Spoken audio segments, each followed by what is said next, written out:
Bangsa Israel di bawah kepemimpinan Yosua sampai ke kota pertama yang mereka masuki di tanah perjanjian. Kota apa itu? Yeriko. Temboknya tebal, di dalam raksasa. Benar? Ini musuh, ini rintangan. Waktu ketemu musuh rintangan, Yosua ngapain? Dia teriak sama Tuhan, Tuhan, apa yang harus kami lakukan? Ngapain dia? Berdoa. Saya tanya sama saudara, abis dia teriak, temboknya runtuh gak? Belum. Dia teriak, dia doa. Jadi doa perlu gak? Harus. Dia teriak sama Tuhan, Tuhan dengar, Tuhan jawab. Kemudian Tuhan ngomong, oke ini strateginya. Kamu keliling itu kota 7 hari, masing-masing sekali. Di kali yang ke-7, keliling 7 kali tiup sangka kalah. Sesudah Tuhan ngomong, temboknya runtuh belum? Belum juga. Kita udah dengar instruksi dari Tuhan, kita dengar, kita harus lakukan. Waktu Yosua implement, baru temboknya runtuh. Gimana approach kita sama masalah di kota ini? Lihat keluar, temukan kebutuhan. Masing-masing saudara lihat keluar, temukan kebutuhan. Iya pastor, tetangga saya bermasalah. Iya pastor, di lampu merah saya diketokin. Iya pastor, di lingkungan saya. Iya pastor, di kantor saya. Kita ketemu kebutuhan di sekitar kita. Apa yang harus saya lakukan pastor? Kasih solusi yang relevan. Gimana caranya? Doa, tanya Tuhan. Gimana jawab kebutuhan ini? Biarkan Tuhan ngomong, kamu harus dengar. Apa yang Tuhan ngomong, kamu lakukan. Itu yang berikan solusi buat masalah yang ada di sekitar kamu.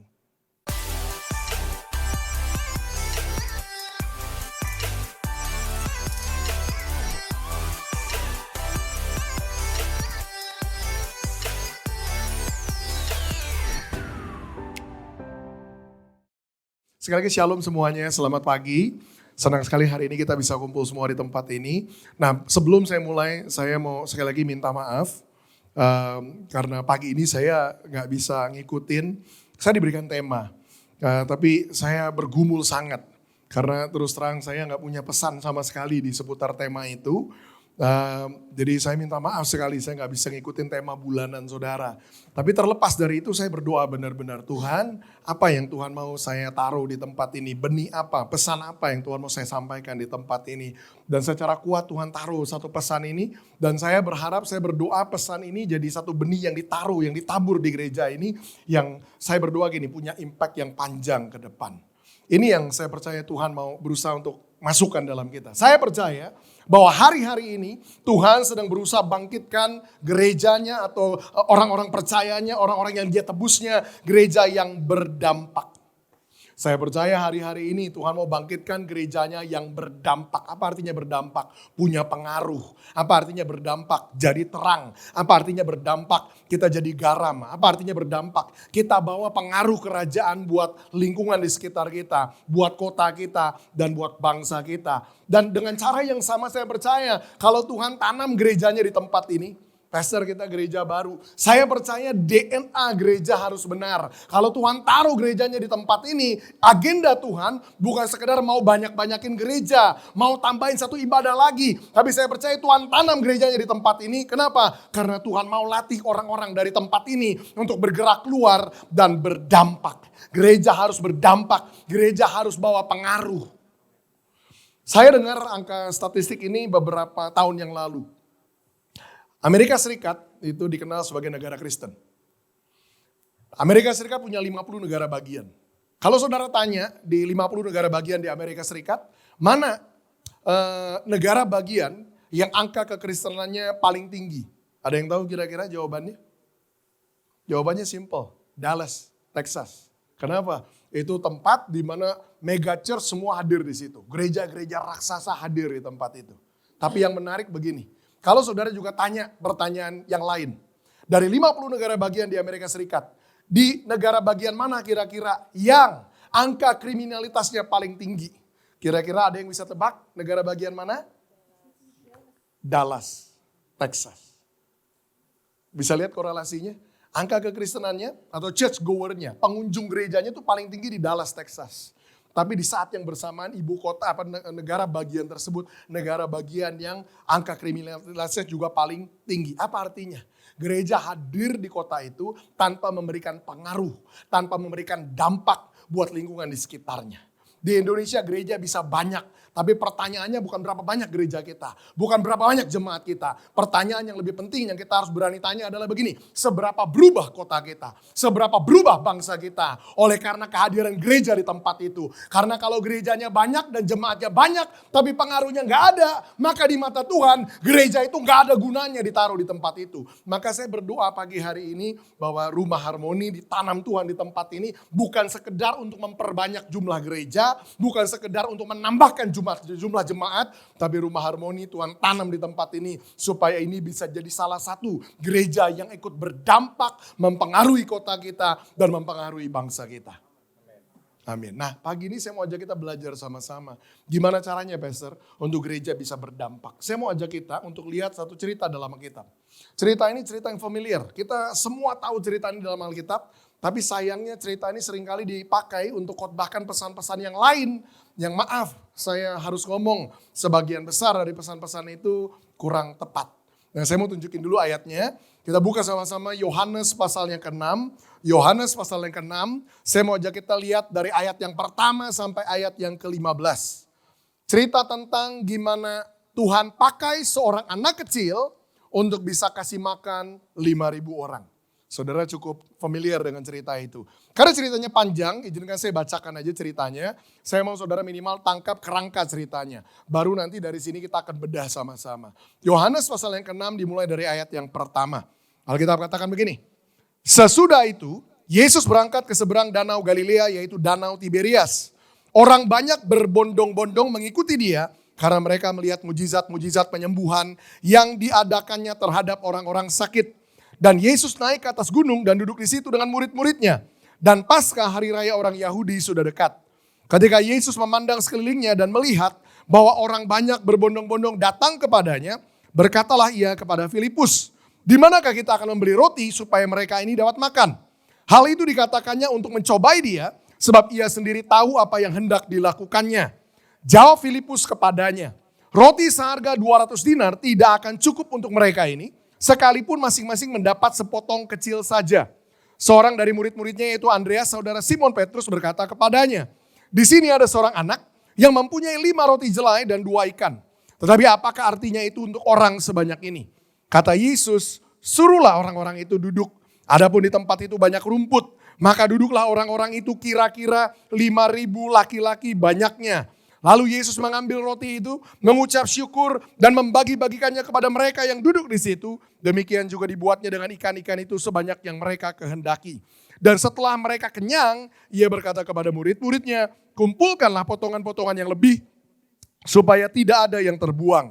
Maka mereka pun mengumpulkannya dan mengisi 12 bakul penuh dengan potongan-potongan dari kelima roti jelai yang lebih setelah orang makan. Ketika orang-orang itu melihat mujizat yang telah diadakannya, mereka berkata, "Dia ini adalah benar-benar nabi yang akan datang ke dalam dunia." Ayat 15, Alkitab katakan, karena Yesus tahu bahwa mereka hendak datang dan hendak membawa dia dengan paksa untuk menjadikan dia raja, ia menyingkir pula ke gunung seorang diri. Sampai di situ. Di ayat yang ke-15, kita temukan sesuatu yang menarik. Alkitab bilang begini, Yesus tahu mereka hendak datang. Siapa mereka? 5.000 orang yang baru aja dia kasih makan. 5.000 orang ini mau datang dan mau minta Yesus jadi raja buat mereka.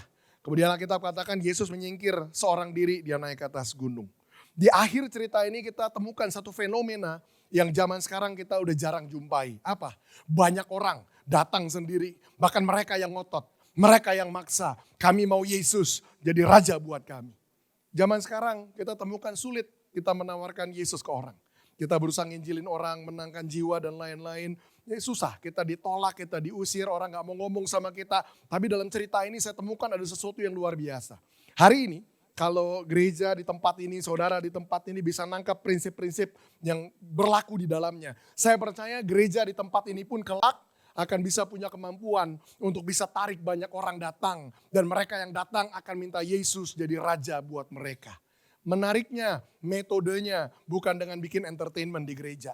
Menariknya metodenya bukan dengan undang artis rohani ke gereja. Menariknya metodenya bukan dengan segala macam hal yang gereja hari ini pakai. Mereka punya sesuatu yang lain yang berbeda yang menyebabkan banyak orang ini datang minta Yesus jadi raja buat mereka. Pertanyaannya begini, apa yang terjadi hari itu? Yang menyebabkan banyak orang ini mau datang, minta Yesus jadi raja buat mereka. Jawaban sederhananya, hari itu Tuhan pakai satu orang anak kecil untuk kasih makan 5.000 orang.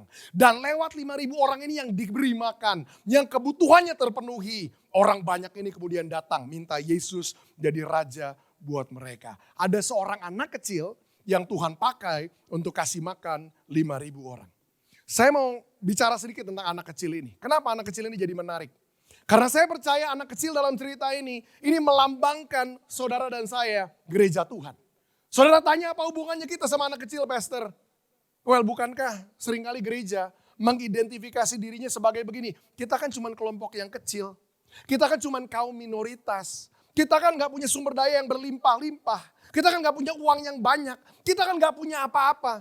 Kurang lebih akan jadi dalih yang sama. Seperti yang anak kecil ini juga bisa ngomong. Saya kan cuma anak kecil. What can I do to help these people?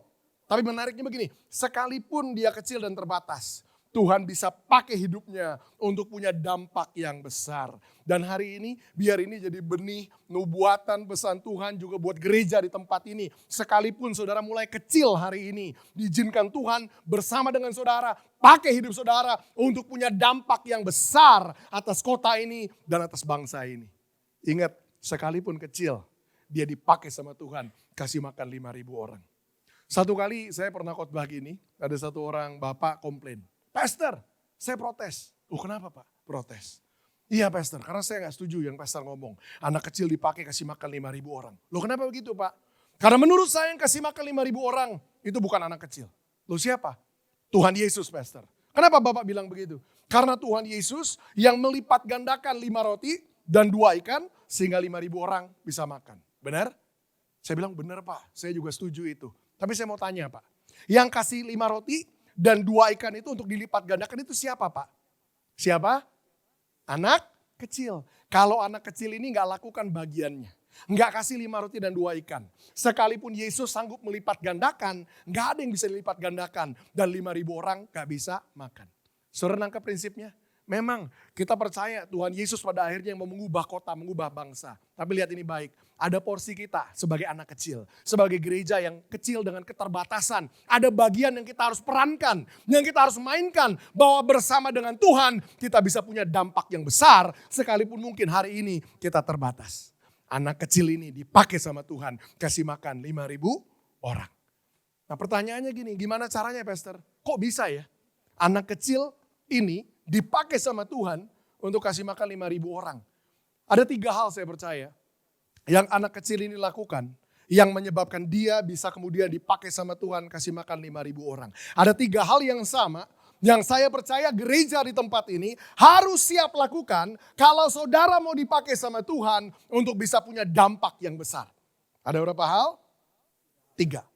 Apa 3 hal itu yang anak kecil ini lakukan? Kita mau belajar sama-sama dari anak kecil ini. Saya percaya anak kecil ini bisa mengajarkan sesuatu sama kita. Anak kecil ini mulai yang pertama dari sini. Anak kecil ini mulai dengan gini. Dia belajar melihat keluar. Bilang sama-sama, melihat keluar. Bilang lebih mantap dong, melihat keluar. Maksudnya apa Pastor? Anak kecil ini mulai dengan melihat keluar. Melihat keluar adalah ketika kita menggeser fokus kita. Kita mengalihkan fokus kita. Di mana fokus kita tidak lagi hanya tertuju kepada pemenuhan kebutuhan diri kita sendiri. Tapi kita belajar melihat keluar dan menemukan kebutuhan di luar diri kita. Kenapa begitu Pastor? Karena selama fokus hidup kita hanya tertuju kepada pemenuhan kebutuhan diri kita sendiri. Kita tidak akan pernah bisa dipakai sama Tuhan untuk punya dampak buat orang lain. Selama fokus hidup kita hanya tertuju ke dalam. Kita tidak akan pernah bisa dipakai sama Tuhan untuk jadi berkat buat banyak orang. Pertanyaannya gini, berapa banyak khotbah-khotbah yang dikhotbahkan dari mimbar? Saya nggak ngomong mimbar di tempat ini, saya ngomong umum aja. Berapa banyak, berapa persen khotbah-khotbah yang dikhotbahkan dari mimbar hari ini? Semuanya hanya tentang begini, bagaimana kamu lebih diberkati, bagaimana kamu dapat mujizat, bagaimana kamu disembuhkan, bagaimana kamu dipulihkan, bagaimana kamu terima lebih banyak lagi dari Tuhan. Semuanya hanya tentang aku, dan aku. Me, myself, and I. Saya berani klaim setidaknya 90% khotbah-khotbah dikhotbahkan di seputar itu. Oh enggak kok Pastor, kita ngajarin orang iman. Bunyinya apa? Saudara harus punya iman supaya bisa mengklaim janji-janji Tuhan. Buat saudara juga. Enggak kok pastor, kita belajar tentang peperangan rohani. Kenapa? Iya, kita perang rohani. Supaya apa perang? Kita perangi supaya ada tuaian masuk dalam hidup kita. Ini berkat juga. Apalagi semua khotbah diajarkan di seputar itu. Oh enggak pastor, gereja kita ngomong keintiman. Kita nggak ngomong berkat doang. Apa pesannya? Saudara harus intim sama Tuhan. Karena orang yang intim sama Tuhan akan berkat juga ujungnya. Coba mikir. Khotbah-khotbah yang didesain hanya semua ditujukan kepada diri kita sendiri. Tapi dengar ini pesan yang pertama. Selama fokus hidup kita hanya tertuju kepada pemenuhan kebutuhan diri kita sendiri. Kita tidak akan pernah bisa dipakai sama Tuhan untuk berdampak buat kota ini, buat bangsa ini, buat banyak orang di luar sana. Makanya saya percaya gereja hari ini harus mulai berpikir ulang, meredesain eksistensinya. Satu kali saya khotbah kayak gini, ada satu orang bapak selesai datengin saya. Bapak ini bilang gini, pastor boleh gak saya tanya sama pastor? Oh ya silakan pak, apa yang saya bisa bantu? Bapak ini tanya begini, pastor saya sebenarnya setuju sekali apa yang pastor ngomong. Kita harus lihat keluar, bantu hidup orang, kita jadi berkat buat orang. Tapi gini pastor masalahnya, gimana caranya saya bisa bantu hidup orang di saat saya aja sendiri masih punya banyak kebutuhan. Saya aja sendiri masih punya banyak masalah. Saya aja sendiri masih punya banyak pergumulan. Saya tanya sama saudara, logis gak? Hah? Masuk akal gak? Waktu dia ngomong gitu saya mikir, iya benar juga ya. Waduh saya gak bisa jawab nih. Di sini saya bergumul, saya bilang iya Tuhan benar juga yang dia ngomong. Gimana bisa tolongin orang ketika hidupnya sendiri aja masih punya banyak masalah. Saya bergumul tuh, gak bisa jawab. Tuhan ini gimana jawabnya? Sampai akhirnya kemudian Tuhan kasih pengertian. Dan saya beranikan diri saya untuk ngomong sama Bapak ini. Pak, minta maaf Pak. Boleh gak saya tanya balik sama Bapak? Oh ya silakan pastor. Pastor mau tanya apa? Saya bilang gini sama Bapak ini. Pak, kira-kira Pak, kapan waktunya? Nanti, ya di mana Bapak bisa datang lagi sama saya di saat itu. Dan Bapak bisa bilang gini sama saya, pastor, saya udah gak punya kebutuhan lagi sama sekali. Saya udah gak punya masalah lagi sama sekali. Semua pergumulan saya sudah beres semuanya. Sekarang saya siap untuk dipakai Tuhan. Pak, kira-kira ya Pak, kapan waktu itu akan datang? Halo, kira-kira kapan? Ada yang bisa tebak? Gantian, dia gak bisa jawab, gantian dia mikir. Kenapa? Saudara nangkap poinnya? Apa poinnya? Dengar ini baik, ini poinnya. Selama manusia masih hidup, kita selalu akan punya yang namanya kebutuhan. Selalu akan punya yang namanya masalah. Bahkan faktanya bilang gini, satu-satunya orang yang gak punya kebutuhan, cuman orang mati yang gak punya kebutuhan. Cuman orang mati yang gak butuh makan, gak butuh duit, gak butuh pakaian, gak butuh rumah. Cuman orang mati yang gak punya kebutuhan. Selama manusia masih hidup, kita punya yang namanya kebutuhan. Apa artinya? Dengar ini baik. Tercukupinya atau tidak tercukupinya kebutuhan kita, nggak boleh yang dijadikan ukuran, kita siap atau enggak dipakai sama Tuhan. Karena kalau kita nunggu sampai semua pergumulan kita beres dulu, sampai mati pun nggak ada kita yang siap dipakai sama Tuhan. Saya mau kasih lihat balik ke gambaran ini. Alkitab bilang begini, hari itu ada 5.000 orang butuh makan. Menurut saudara kira-kira, kalau 5.000 orang dewasa butuh makan, menurut saudara anak kecil ini butuh makan juga nggak? Hah? Butuh ya? Bahkan saya punya keyakinan lain. Bahkan bukan cuma butuh, bisa-bisa anak kecil ini udah lapar duluan dan udah lebih lapar dari orang dewasa. Kok bisa bilang gitu pastor? Karena survei membuktikan. Di sini ada yang udah punya anak. Lumayan. Saudara udah punya anak, apalagi kalau anaknya cowok. Kenapa? Anak cowok tuh gini, baru dikasih makan 1 jam kemudian, mie lapar. Ya ampun, makannya lari kemana tadi? Loh kenapa? Udah makan banyak kok lapar lagi. Benar apa benar? Survei membuktikan anak kecil laparnya lebih cepat dan laparnya duluan. Jadi kalau 5.000 orang sampai lapar, apalagi anak kecil ini. Menariknya begini, sekalipun anak kecil ini punya kebutuhan, dia kok bisa-bisanya belajar lihat keluar dan temukan kebutuhan lain di luar dari dirinya. Dia butuh, tapi dia sadar, wow, di luar saya ada orang-orang yang lebih membutuhkan dari saya. Implikasinya pesan ini buat kita apa pastor? Secara korporat gereja. Dengar ya, jangan tunggu sampai gereja ini besar dulu, raksasa dulu, jemaatnya ribuan dulu, baru mau dipakai sama Tuhan untuk jadi dampak keluar. Justru saya percaya begini, waktu saudara izinkan di saat saudara masih terbatas, saudara izinkan Tuhan pakai hidup saudara untuk berdampak keluar, saya percaya begini, Tuhan jadi punya alasan untuk bikin saudara makin besar. Jangan dibalik mindsetnya. Kalau saya udah besar, kalau kita udah besar, pastor baru kita berdampak. No, berdampak dulu baru Tuhan bilang, ini gereja belum punya apa-apa aja. Dia udah mau dipakai aku untuk berdampak. Apalagi kalau aku kasih apa-apa, berdampaknya pasti makin besar. Itu implikasinya buat gereja ini secara korporat. Tapi buat hidup kita masing-masing pun sama. Saya percaya hidup setiap kita di dalam segala keterbatasannya, segala pergumulannya. Saudara jangan tunggu sampai semua masalah saudara beres dulu. Bahkan saat ini semua saudara bisa dipakai sama Tuhan untuk berdampak buat orang lain. Belajar lihat keluar. Jangan terus-terusan hanya fokus ke dalam. Saya mau bicara sedikit nih tentang yang namanya kebutuhan. Kenapa? Karena kebutuhan ini satu hal yang menarik. Dengerin yang pertama. Selama fokus hidup kita hanya tertuju kepada pemenuhan kebutuhan diri kita sendiri, yang pertamanya akan terjadi. Kita akan mulai merasa seperti orang yang paling malang di muka bumi. Kok gitu Pastor? Iya, karena kalau fokus kita terus tertuju ke dalam, kita akan mulai lakukan begini. Kita akan mulai membandingkan apa yang kita nggak punya dengan apa yang orang lain punya. Kita akan mulai lihat begini, kenapa ya rumah saya kok nggak sebesar rumah dia? Kenapa ya mobil saya kok gak sebagus mobil dia? Kenapa ya suami saya kok gak seganteng suami dia? Semuanya kita bandingkan dan kita gak akan pernah bisa mengucap syukur. Orang Kristen susah mengucap syukur. Kenapa? Karena fokusnya terus tertuju ke dalam. Kita bilang jemaat harus mengucap syukur. Tapi khotbah-khotbah ngajarin saudara kejar lebih banyak berkat. Selama yang dikejar berkat buat diri sendiri, orang gak akan bisa mengucap syukur. Kenapa? Karena selalu berasanya kurang terus. Tapi the moment saudara belajar lihat keluar, lihat nih. Waktu saudara ngerasa kenapa ya rumah saya kok gak sebesar rumah dia. Belajar lihat keluar. Dan saudara akan sadar di luar sana ada orang-orang yang jangankan rumah. Rumah aja gak punya, tinggal di emperan toko, di bawah kolong jembatan, di pinggir jalan. Tiba-tiba saudara mulai ngerasa rumah sederhana yang saudara punya udah kayak istana mewah yang Tuhan kasih buat hidup saudara. Belajar lihat keluar. Jangan terus melulu hanya fokusnya ke dalam. Dan tiba-tiba saudara bisa bilang, makasih loh Tuhan. Rumahku nih sederhana. Tapi minimal ada atap yang nutupin kepalaku dan aku gak kehujanan, gak kepanasan waktu siang. Terima kasih loh Tuhan. Tiba-tiba saudara sadar hidup saudara sudah diberkati Tuhan. Dan hidup saudara bisa dipakai sama Tuhan untuk berdampak. Yang kedua tentang kebutuhan.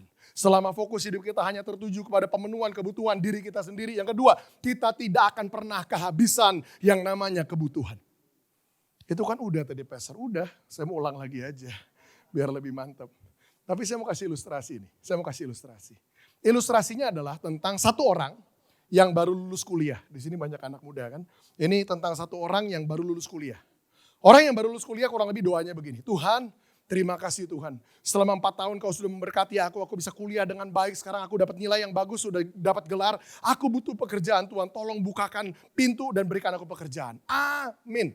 Beberapa saat kemudian Tuhan bukakan pintu buat dia. Dia dapat pekerjaan, dia berdoa lagi. Tuhan, terima kasih Tuhan. Waktu aku kuliah engkau berkati aku. Sekarang aku dapat pekerjaan. Terima kasih Tuhan, aku bersyukur. Tapi Tuhan untuk mendukung pekerjaanku, aku butuh alat transportasi. Tolong Tuhan berikan aku sepeda motor. Amin. Beberapa saat kemudian Tuhan berkati dia dengan sepeda motor. Dia berdoa lagi, Tuhan terima kasih Tuhan. Waktu kuliah engkau berkati aku. Sekarang aku dapat pekerjaan. Bahkan Tuhan berkati aku dengan motor. Tapi sekarang aku baru tahu Tuhan naik motor itu bensinnya mahal Tuhan. Aku butuh naik gaji. Tolong berikan aku promosi naik jabatan Tuhan. Amin. Beberapa saat kemudian Tuhan naikkan gajinya, jabatannya naik. Dia berdoa lagi, Tuhan terima kasih Tuhan. Waktu kuliah engkau berkati aku dapat pekerjaan. Tuhan bahkan berikan aku motor. Dan bahkan sekarang naik jabatan, naik gaji. Gajiku naik, terima kasih Tuhan. Sekarang semuanya udah oke Tuhan. Aku butuh pasangan hidup Tuhan. Tolong Tuhan berikan aku pacar yang cantik. Amin. Beberapa saat kemudian Tuhan kasih dia pacar yang cantik. Dia berdoa lagi, Tuhan terima kasih Tuhan, waktu kuliah engkau berkati aku dapat pekerjaan. Tuhan berikan aku sepeda motor. Bahkan sekarang gajiku naik dan bahkan sekarang aku punya pacar yang cantik. Tapi Tuhan ternyata punya pacar cantik, naik motor, gengsi Tuhan. Tolong Tuhan berikan aku mobil Tuhan. Kenapa saudara ketawa-ketawa? Saya lagi kasih ilustrasi loh. Kenapa saudara ketawa-ketawa? Kenapa? Saudara kasih tahu saya, ilustrasi tadi harus selesainya kapan? Kenapa? Karena kalau dilanjutkan, sampai besok pagi. Pastor Dieter tuh suka kasih renungan pagi ya. Sampai besok pagi renungan mulai, ilustrasinya masih jalan. Saudara nangkep pesannya? Pesannya apa? Selama fokus hidup kita hanya tertuju kepada pemenuhan kebutuhan diri kita sendiri, kita tidak akan pernah kehabisan yang namanya kebutuhan. Manusia, di sini ada manusia. Manusia adalah makhluk yang paling ahli dalam selalu menemukan kebutuhan baru untuk dibawa sama Tuhan. Kita datang sama Tuhan, kan bawa daftar belanjaan ya.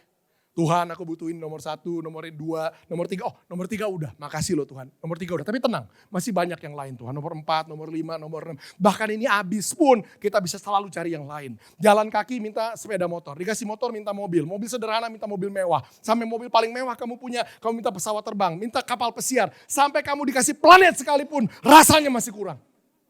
Itu manusia. Selama fokus hidup kita hanya tertuju pada pemenuhan kebutuhan diri kita sendiri, kita tidak akan pernah kehabisan yang namanya kebutuhan.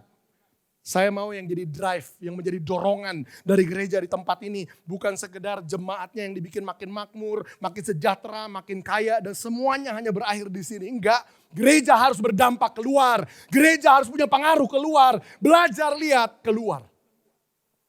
Saya bilang gini pagi hari ini tempat ini, saya berdoa agar gereja di tempat ini, setiap jemaat di tempat ini hidup berkelimpahan. Kok jadi ragu ya? Biasa kalau ngomong berkelimpahan tuh paling semangat. Amin. Waduh. Saya bilang kalau kelimpahan tuh semangat banget, tapi langsung aminnya kayak fales langsung ya. Coba ambil nada amin gitu. Kok fales gitu? Kenapa? Saya serius ngomong. Saya berdoa jemaat di tempat ini hidup berkelimpahan. Iya dong, amin, orang bagus kok. Nggak ada jebakan. Tapi di saat yang bersamaan, saya punya kekhawatiran. Saudara ngomong amin cepat, saudara ngerti nggak apa itu berkelimpahan? What does it mean to live in abundance? Apa artinya hidup di dalam kelimpahan? Kata kelimpahan itu artinya begini, meluap. Artinya luber, artinya melimpah. Luber keluar. Nangkep ini ya? Saya kasih ilustrasi ya. Boleh pinjam apa? Apa namanya? Iya. Apa lagi namanya? Botol. Ini botol. Biasa ada gelas, saya mulai dari gelas. Tapi nggak ada gelas, mulai dari botol. Saya punya botol, relatif kecil ya. Saya tanya sama saudara, kira-kira botol segede gini, kalau kosong, saya berusaha isi air, kira-kira gampang atau susah? Gampang ya. Botolnya kecil, ngisi air nggak seberapa. Tapi gini, saya mulai isi, pas udah mau penuh, stop. Loh kenapa? Bentar. Botolnya diganti gayung. Yang udah hampir penuh, dituang ke gayung. Ya, kosong lagi dong. Isi gayung gampang atau susah? Masih gampang. Isi, udah mau penuh. Stop. Loh kenapa? Gayungnya diganti baskom. Tuang lagi. Ya, kosong lagi dong. Isi, udah mau penuh. Stop. Loh kenapa? Ganti ember. Ya, kosong lagi dong. Isi. Stop. Kenapa? Udah mau penuh nih. Stop. Kenapa? Ganti bak. Ya, kosong lagi. Isi, udah mau penuh. Stop. Kenapa? Ganti toren. Waduh, kosong lagi dong. Maksudnya apa? Dengar, saya tanya sama saudara nih. Saudara mau bikin sesuatu penuh, bahkan berlimpah. Kapan penuhnya? Kalau kontainernya diganti terus jadi lebih gede. Hidup saudara kapan pernah berkelimpahannya? Kalau kebutuhan saudara naikin terus. Saudara belum punya apa-apa, minta Tuhan berkatin. Waktu Tuhan mulai berkatin hidup kita, dengar ini. Kita gak stop di situ, kebutuhannya kita besarin. Belum Tuhan, belum penuh Tuhan. Tuhan isi berkati lebih banyak. Pas udah mau penuh Tuhan, belum Tuhan, gedein lagi. Dan setelah saudara gedein terus keinginan saudara, kebutuhan saudara, maka selamanya saudara gak akan pernah kelimpahan. Kalau gitu apa itu kelimpahan, Pastor? Saya kasih definisi kelimpahan di tempat ini. Apa itu hidup dalam kelimpahan? Hidup dalam kelimpahan artinya begini, saudara bisa menentukan apa yang cukup buat saudara, dan kemudian salurkan sisanya buat yang lain. Itu hidup dalam kelimpahan. Kelimpahan gak berarti banyak duit. Kelimpahan gak berarti banyak harta deposito besar. Itu bukan kelimpahan. Kenapa? Karena saya kenal orang-orang yang duitnya banyak luar biasa, tapi masih berasanya kurang terus. Tapi saya juga kenal orang-orang lain yang kelihatannya hidupnya sederhana, tapi mereka jadi berkat buat banyak orang. Ini orang yang hidup berkelimpahan. Jangan jadi orang kaya yang kekurangan, mendingan jadi orang sederhana yang berkelimpahan. Selama fokus hidup kita hanya tertuju kepada pemenuhan kebutuhan diri kita sendiri. Yang kedua tadi, kita tidak akan pernah kehabisan yang namanya kebutuhan. Yang ketiga, yang ini agak keras ya. Tapi saudara udah dengerin Pastor Dieter tiap minggu sih keras-keras, biasa lah ya. Tapi yang ketiga nih, selama fokus hidup kita hanya tertuju kepada pemenuhan kebutuhan diri kita sendiri. Maka ini akan terjadi. Maka kekristenan yang kita hidupin, oh iya, saya lagi mempertanyakan kekristenan kita. Kekristenan yang saudara hidupin. Kalau fokusnya cuma tentang saudara sendiri. Kebutuhan saya, apa yang saya mau, apa yang saya butuh. Semua tentang saya. Maka kekristenan yang kita hidupin isinya bukan lagi tentang Tuhan. Pakai hidup kita buat tujuan Tuhan. Tapi berubah jadi tentang kita pakai Tuhan buat tujuan kita sendiri. Selama fokus hidup kita hanya tertuju kepada pemenuhan kebutuhan diri kita sendiri, maka kekristenan yang kita hidupin isinya bukan lagi tentang Tuhan, pakai hidup saya buat tujuan Tuhan, tapi berubah. Jadi tentang saya, pakai Tuhan. Saya manfaatkan Tuhan. Saya memperalat Tuhan. Saya mempergunakan Tuhan. Semua hanya untuk kepentingan saya sendiri. Saya dengar doanya orang Kristen zaman sekarang. Saya agak khawatir. Kenapa? Karena orang Kristen zaman sekarang berdoanya begini, Tuhan berkati aku. Berkati istriku, anak-anakku, cucuku. Tuhan berkati, Tuhan perusahaanku. Tuhan berkati anjing, kucing, dan anak cucunya. Tuhan lipat gandakan uangku. Tuhan lipat gandakan depositoku. Tuhan lipat gandakan pabrikku. Apalagi kalau ngomongnya udah di seputar pelipat gandaan terus. Saudara gak kenal, zaman sekarang lagi banyak iklan, dukun pelipat ganda uang. Dan kita jual yang sama dalam gereja lagi. Tuhan lipat gandakan hartaku, lipat gandakan asetku, lipat gandakan dolarmu. Kedukun aja sekalian. Kalau mindsetnya gitu.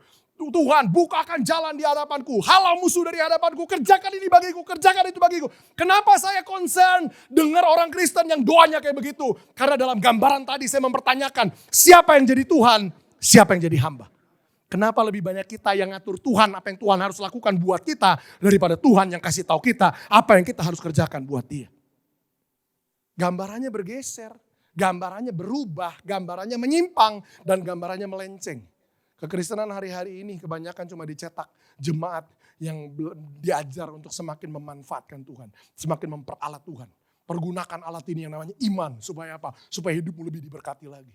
Pergunakan alat ini yang namanya pujian penyembahan. Kenapa? Tuhan itu makin dipuji-puji. Dia makin berkati hidup kamu. Oh, orang diajarin ngogok gitu loh. Iya kan? Pastor Dieter ganteng deh. Keren, keren banget deh. Waduh, gede-gede. Kenapa? Jadi traktir, Pastor. Oh gitu yang diajarin. Bahkan kamu diajarin memuji Tuhan aja supaya berkat Tuhan turun. Oh gitu.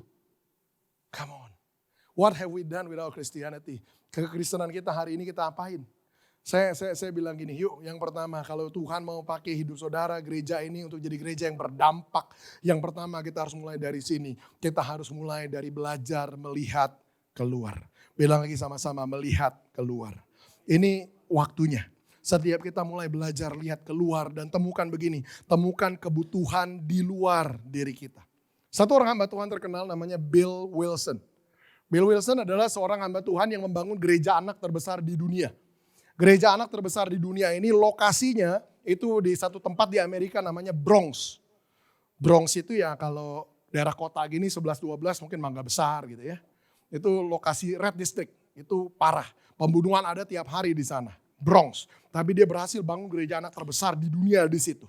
Bill Wilson dalam hidupnya punya satu slogan yang terkenal. Dan dia bilang begini, if you are ever concerned about your calling, do this. Find a need because the need is the calling. Kalau kamu pernah penasaran, mau cari tahu, pengen tahu apa sih panggilan Tuhan buat hidup kamu, gampang dia bilang. Caranya begini, temukan kebutuhan. Karena kebutuhan yang kamu temukan adalah panggilan kamu. Kebutuhan yang saudara jumpai dalam keseharian saudara adalah cara Tuhan untuk bilang sama saudara, aku mau hidup kamu berdampak. Aku mau hidup kamu jadi berkat buat orang. Aku mau hidup kamu untuk bisa nolong orang lain. Temukan kebutuhan karena kebutuhan tersebut adalah panggilan kamu. Saudara mungkin penasaran ya, ini katanya pastor, jemaatnya diapain? Di jemaat yang saya gembalakan. Oh kita solve people's problem in their daily life, dalam keseharian mereka. Yang dikejar-kejar debt collector, suami istri yang pukul-pukulan, mau cerai, segala macam. Kita dealing with that. Tapi kita nggak address itu dari mimbar. Kita turun ke komunitas di bawah. Kenapa? Karena itu personal sifatnya. Kita beresin hidup orang satu-satu dan mereka ngalamin breakthrough semua. Mereka dilepaskan, pemulihan terjadi, utang beres dan segala macam. Tapi dari mimbar kita mulai address mereka. Dari mimbar kita mulai ngomong gini, Tuhan mau pakai hidup saudara untuk berdampak. Semua orang saya bilang ini, saya dorong mereka, temukan kebutuhan, jawab kebutuhan. Lakukan sesuatu dengan hidup kamu untuk berdampak keluar. Tahun ini masuk tahun kedua kita. Saya bilang ini, saya kasih target buat semua pengerja saya.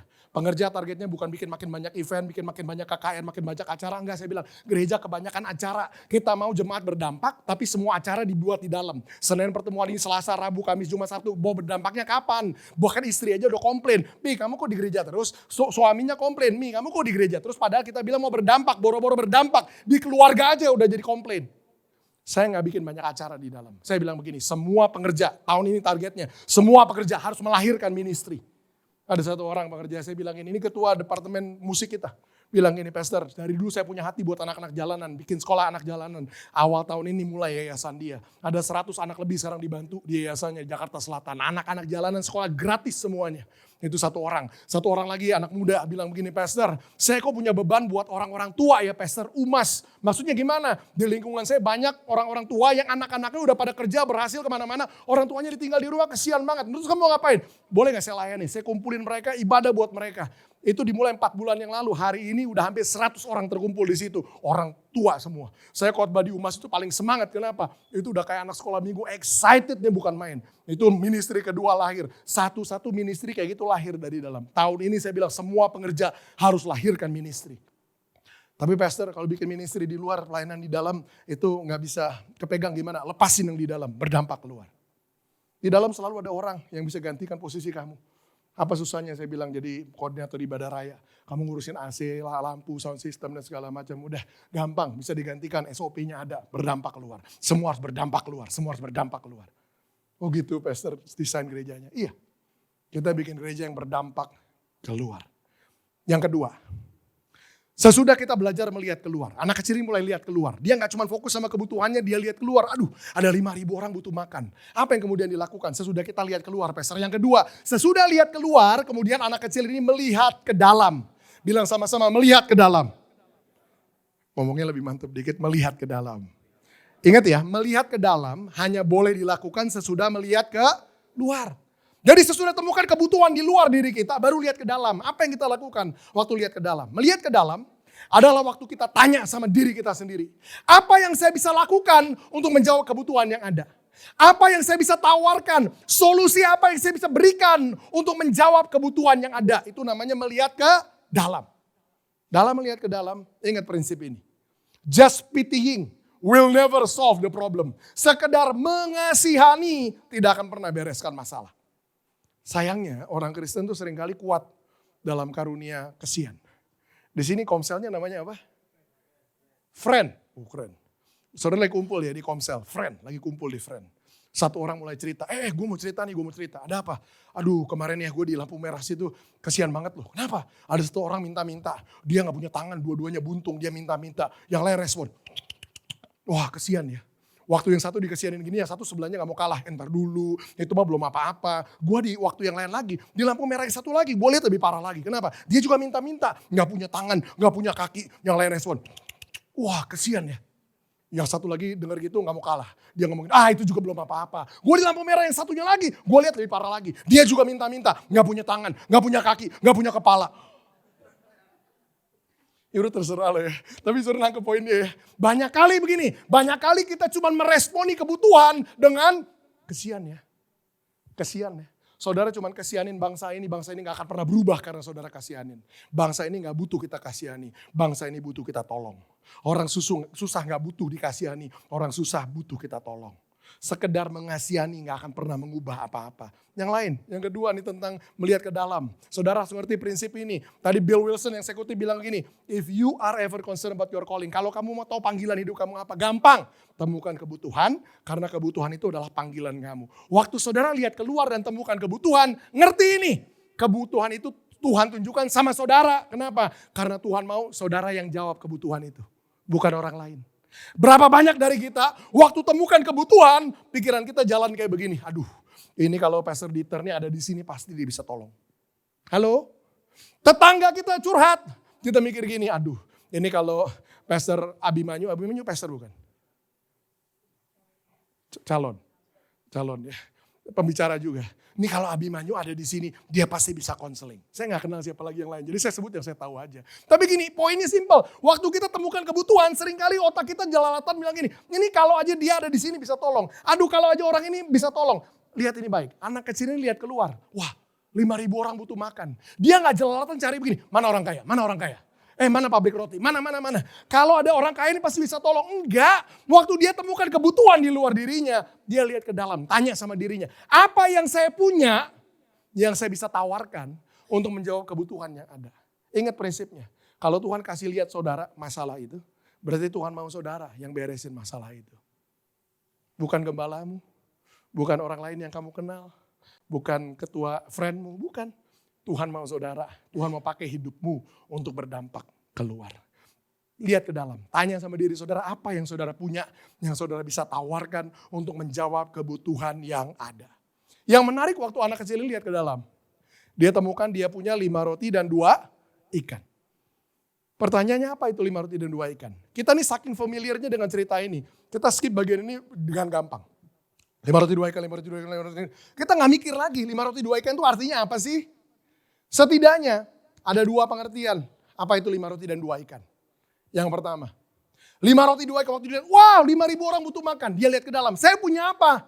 5 roti 2 ikan. Apa artinya 5 roti 2 ikan? Yang pertama, 5 roti dan 2 ikan sama dengan begini. Solusi yang relevan buat masalah yang ada. Maksudnya gimana Pastor? Solusi yang relevan. Solusi yang nyambung. Maksudnya gimana Pastor? Iya, dia kan lihat keluar nih. 5.000 orang butuh makan. Dia punya makanan. Orang butuh makan, dia kasih makanan. Solusinya nyambung. Benar? Saudara ngeliatin saya dengan tampang kayak, Wahyonya di mana ya Pastor ya? Kayak, itu poinnya begitu doang Pastor. Itu kayak, ya itu kan simpel banget Pastor. Itu mah anak kecil juga tahu kali. Ironisnya, ini nih problemnya. Ironisnya, anak kecil tahu. Iya kan? Anak kecil tahu. Tapi ironisnya, gereja seringkali justru yang gak tahu. Maksudnya gimana Pastor? Gereja seringkali gak tahu. Untuk menawarkan solusi yang relevan. Boleh saya ngomong ya? Ya gak boleh juga ya, saya ngomong juga. Jangan diundang lagi aja. Saya ngomong nih. Saudara tahu, kalau kota saudara banyak orang miskin gak cukup cuma saudara doakan. Orang lapar di luar, gak cukup, gak butuh cuma saudara doakan. Masalahnya gereja seringkali cuma menawarkan solusi yang gak nyambung buat masalah yang ada. Apapun masalahnya, mari kita doakan. Kita pikir doa kita beresin masalah mereka. Doa seringkali cuma diperlakukan itu kayak painkiller. Saya sebut merek lah gak apa-apa lah, ntar mudah-mudahan di-endorse kan. Doa seringkali cuma diperlakukan kayak Panadol. Apa tuh Panadol? Apapun sakitnya, minum Panadol. Oh iya, sakit kepala, Panadol. Kanker, Panadol. Sakit kaki, Panadol. Kenapa? Pembunuh rasa sakit, painkiller. Sakitnya gak terasa, tapi saya tanya, sakitnya hilang gak? Seringkali doa cuma diperlakukan kayak Panadol. Apapun masalahnya, mari kita berdoa. Sesudah kita berdoa, masalahnya belum beres. Tapi minimal kita ngerasa sedikit lebih baik. Minimal kan kita udah berdoa, Pastor. Apa yang kita lakukan? Kita lagi menawarkan solusi yang gak nyambung buat masalah yang ada. Kalau teman saya datang, Pastor, bro, aduh, gue lapar banget lu, gue udah 3 hari gak makan. Sini gue doain. Dia bilang, bro bukan apa bro. Kalau lu doain gue kenyang, tiap hari gue balik. Lumayan ngirit uang makan. Orang lapar gak cukup cuman untuk kita doakan. Tapi seringkali gereja lakukan itu. Tadi saya bilang, hello pastor, anak kecil juga tahu.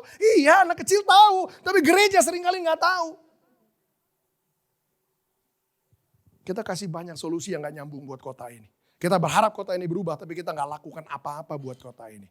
Tapi saya mau saudara tolong jangan salah tangkap pesan saya. Saya harus klarifikasi bagian ini karena saya udah buka satu area yang sensitif. Jangan ada yang keluar dari tempat ini dan bilang begini, Pastor Daniel ngajar, kita udah gak perlu berdoa lagi. Kenapa? Karena doa kita gak menjawab masalah. Saya gak bilang gitu loh. Nah saudara tanya masih, kalau gitu Pastor kita masih perlu berdoa gak? Ini jawaban saya, harus. Nah kalau kita masih harus berdoa, buat apa kita berdoa kalau doa kita gak menyelesaikan masalah? Ini statement saya. Doa kita bukan solusi dari masalahnya. Doa kita itu cuman sarana untuk mendapatkan solusi. Di musim yang lalu, ada satu hamba Tuhan ini declare ini dengan kuat. Prayer is the answer. I'm declaring today. Prayer is not the answer. Prayer is just a means for the answer. Cuman sarana untuk jawaban. Gimana Pastor justify itu? Kalau semua masalah jawabannya doa. Masalah keuangan, doa aja cukup. Kamu gak perlu nabur, gak perlu mengubah pengelolaan keuangan kamu. Doa aja, beres. Kalau semua masalah beres dengan doa, doa aja selesai. Kita gak perlu lakukan apa-apa. Tapi doa sendiri bukan jawabannya. Doa cuma sarana menuju jawaban. Saya kasih contoh lah dalam Alkitab. Supaya saya gak disesat-sesatin di tempat ini. Dengar. Ada satu cerita dalam Alkitab. Nah, saya mau kutip ini dulu. Saya gak tahu Ibu Ona Tahapari udah pernah khotbah di sini belum? Kayaknya lumayan circle kalian juga deh, ya teman-teman semua. Ibu Ona Tahapari ini dosen saya 26 tahun yang lalu di sekolah Alkitab. Tapi sekarang jadi teman. Saya suka kutip orang ini kenapa? Karena dia kasih satu definisi doa yang gak pernah akan saya lupa seumur hidup saya. Di sekolah Alkitab dia ngomong begini, saya mau ngajar kalian tentang doa. Kita semangat sekolah Alkitab. Doa adalah kita ngomong, Tuhan dengar, Tuhan jawab. Sebagai mahasiswa sekolah Alkitab kita langsung respon, amin. Habis kita amin kenceng gitu dia bilang, kalau kalian pikir itu doa, kalian baru doa 50%. Kenapa begitu? Apa yang salah? Dia bilang iya itu doa belum lengkap. Kalau gitu apa doa yang lengkap? Dia bilang ini doa yang lengkap. Doa adalah waktu kita ngomong, Tuhan dengar, Tuhan jawab. Tapi kemudian dengar bagian keduanya. Kemudian Tuhan ngomong, kita dengar, kita lakukan. Baru doa kita lengkap. Kita praktek nyata ya. Bangsa Israel di bawah kepemimpinan Yosua. Sampai ke kota pertama yang mereka masuki di tanah perjanjian. Kota apa itu? Yeriko. Temboknya tebal di dalam raksasa. Benar? Ini musuh, ini rintangan. Waktu ketemu musuh rintangan, Yosua ngapain? Dia teriak sama Tuhan. Tuhan, apa yang harus kami lakukan? Ngapain dia? Berdoa. Saya tanya sama saudara. Abis dia teriak, temboknya runtuh gak? Belum. Dia teriak, dia doa. Jadi doa perlu gak? Harus. Dia teriak sama Tuhan. Tuhan dengar, Tuhan jawab. Kemudian Tuhan ngomong. Oke, ini strateginya. Kamu keliling itu kota 7 hari. Masing-masing sekali. Di kali yang ke-7, keliling 7 kali tiup sangka kalah. Sesudah Tuhan ngomong, temboknya runtuh belum? Belum juga. Kita udah dengar instruksi dari Tuhan. Kita dengar, kita harus lakukan. Waktu Yosua implement, baru temboknya runtuh. Gimana approach kita sama masalah di kota ini? Lihat keluar, temukan kebutuhan. Masing-masing saudara lihat keluar, temukan kebutuhan. Iya pastor, tetangga saya bermasalah. Iya pastor, di lampu merah saya diketokin. Iya pastor, di lingkungan saya. Iya pastor, di kantor saya. Kita ketemu kebutuhan di sekitar kita. Apa yang harus saya lakukan pastor? Kasih solusi yang relevan. Gimana caranya? Doa, tanya Tuhan. Gimana jawab kebutuhan ini? Biarkan Tuhan ngomong, kamu harus dengar. Apa yang Tuhan ngomong, kamu lakukan. Itu yang berikan solusi buat masalah yang ada di sekitar kamu. Saudara bisa nangkep ya? Jadi perlu doa gak? Bilang harus. Kalau gak doa strategimu muncul dari mana? Otak kita gak pinter-pinter amat. Kalau kita doa, nangkep strategi dari Tuhan kita kerjakan. Itu yang akan memberi solusi buat masalah yang ada. Jadi kita harus doa. Apa itu 5 roti 2 ikan? 5 roti dan 2 ikan sama dengan solusi yang relevan, yang nyambung buat masalah yang ada. Itu pengertian 5 roti 2 ikan yang pertama. Yang kedua, apa itu 5 roti dan 2 ikan? 5 roti 2 ikan, itu cara anak kecil bilang begini, oke lah, saya lihat keluar 5.000 orang butuh makan. Saya punya makanan, solusi saya nyambung. Tapi itu cara anak kecil bilang begini. Tapi pun kalau saya mau kasih solusi yang relevan ini, saya mau bantu orang. Ini cara anak kecil bilang begini, saya paling bisa bantu 1 orang. 2 orang juga udah gak cukup. 5 roti dan 2 ikan itu apa sih? 5 roti dan 2 ikan itu sama dengan kotak makannya anak kecil. Waktu mau pergi pagi itu, mamanya manggil, Tong, sini Tong. Nih, lu bawa ya kotak makan. Buat lu sendiri. Mamanya gak mungkin bilang ini kotak makan ya. Nanti yuk bagi-bagi makanan sama 100 orang. Gak ada urusan, ngapain ngurusin orang. Ini kotak makannya dia sendiri. 5 roti dan 2 ikan. Pertanyaannya jatahnya anak kecil makan seberapa banyak? Dikit. Sesedikit itu artinya begini, dia bilang, iya Tuhan kalaupun kau mau aku kasih solusi yang relevan buat masalah yang ada, palingan aku bisa tolong 1 orang. 2 orang juga gak cukup. Tuhan bilang apa? Cukup. Mulai dengan apa yang ada sama kamu. Mulai dengan apa yang kamu bisa tolong. Mulai dengan apa yang kamu punya. Mulai berdampak dengan apa yang ada sama kamu. 2 Korintus pasal ke-9 bilang begini, Tuhan mau kita belajar memberi dengan rela hati. Dengan kerelaan. Di 2 Korintus pasal 8-nya, 1 pasal sebelumnya, dikasih definisinya apa itu rela. Orang memberi, kamu memberi dengan rela hati waktu kamu memberi dari apa yang ada sama kamu, bukan apa yang gak ada sama kamu. Gimana menerjemahkan itu pastor? 1 terjemahan, kalau kamu mau memberi, jangan ngutang dulu baru memberi. Ya oke lah. Itu terjemahan yang paling simpel. Yang ada sama kamu bukan apa yang gak ada. Tapi ada cara lain menafsirkan ayat itu. Kamu mau memberi dengan rela, beri dengan apa yang ada sama kamu bukan apa yang gak ada. Maksudnya apa itu? Waktu kita mau lakukan sesuatu. Berapa banyak dari kita mikirnya begini. Nanti deh kalau depositoku udah 1 M. Nanti deh kalau perusahaanku udah jalan. Nanti deh kalau proyek ini udah goal. Kita mikirnya nanti deh.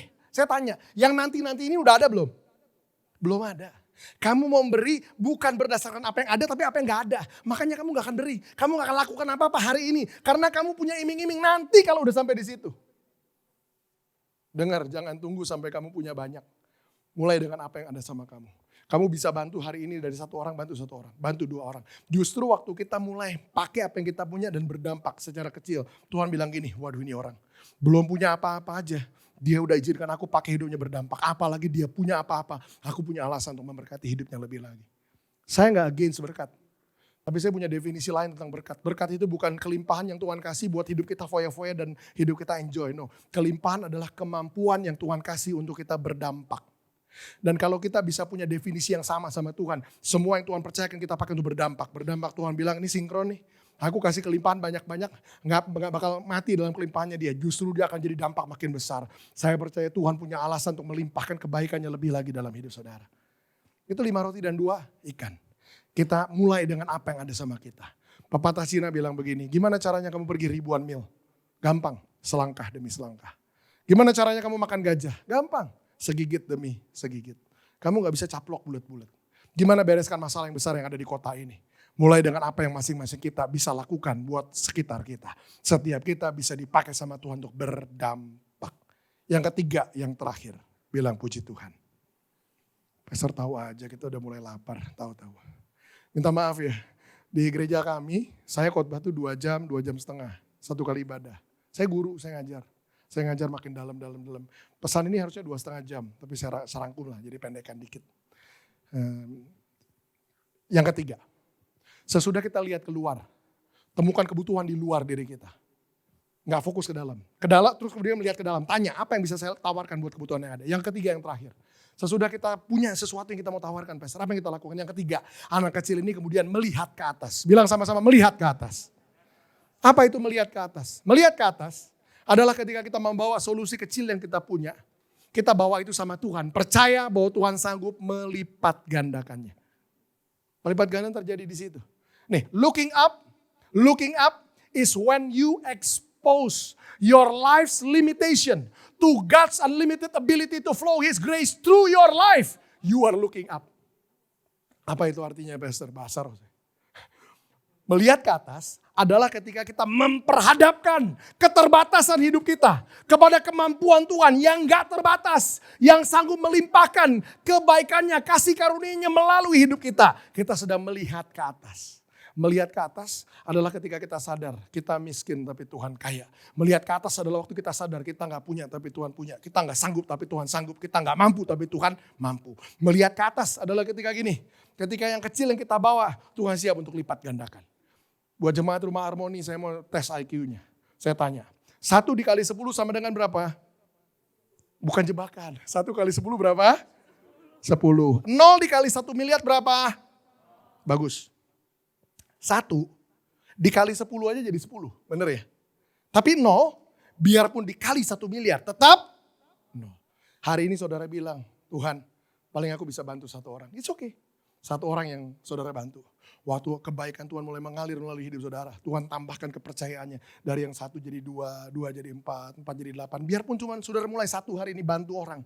Tuhan bisa lipat gandakan jadi besar.